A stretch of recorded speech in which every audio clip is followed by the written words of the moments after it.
If you guys have ever watched me sculpt anything in ZBrush from the very beginning, then you would notice that every time I start ZBrush, I always have this sphere on screen and I'm able to sculpt on it right away. It's ready to go and everything else.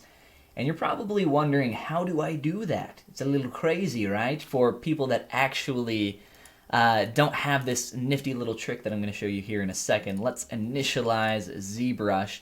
And I'll even turn off my custom user interface here as well. So this is what ZBrush looks like when you first start it up. So before you can even start sculpting, there's a bunch of little things that you have to do. Like you got this lightbox that opens up automatically, which is a little annoying. And if you try to click and drag out anything on your canvas, you got this weird mess going on. So you have to go up in your layer and clear that to make it go away. And if you actually want to sculpt, you have to go in here and click on a primitive and click and drag it out. But then you have to make it a polymesh 3D. And if you can't sculpt on it yet, nope, you still got more stuff going on here. So we have to clear our canvas yet again, draw it out, click on edit, and wow, okay, we're finally here. We finally made it. We can finally sculpt.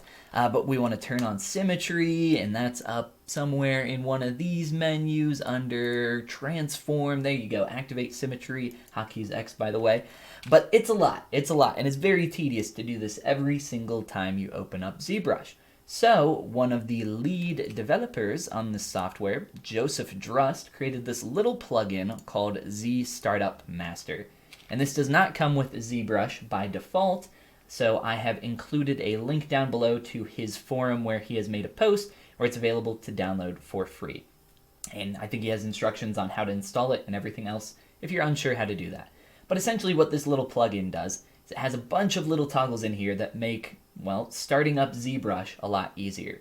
The store current tool function allows you to store an object like this sphere if you want to start that off and have that ready to go in the beginning, as well as you can store your material, which I think is recently added in 2019, so that one's not really super necessary. Starting in edit mode so that you can actually sculpt, right? Crazy, I know. Store your current brush as well. I think I keep my my move brush started on by default.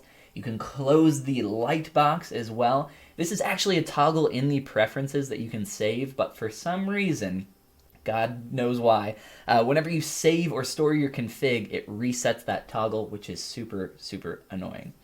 You can always start off with spotlight projection off, so you can use spotlight for references, which is something I use it for a lot. There's a bunch of little other toggles in here, but after you're all done, you just click on that Install Custom Startup button, and the next time you start up ZBrush, which will take just a moment here, you'll be able to sculpt right away. So you can see I got my 3D model, my sphere, ready to go. I can sculpt on it. I got my move brush selected by default, and we're ready to go. Makes things just a million times easier. Check it out down below. Joseph Drust, good job, man, a godsend. This plugin has been around for a while, but I see a lot of people that don't know about it, so I figured I'd make a quick video just to remind people that it exists, and I know there's a lot of new people coming into ZBrush 2019, so I figured it'll help you guys out as well. Check it out. I'm sure it's going to save you a bunch of time, and I will see you guys in the next video. You guys have a great rest of your day.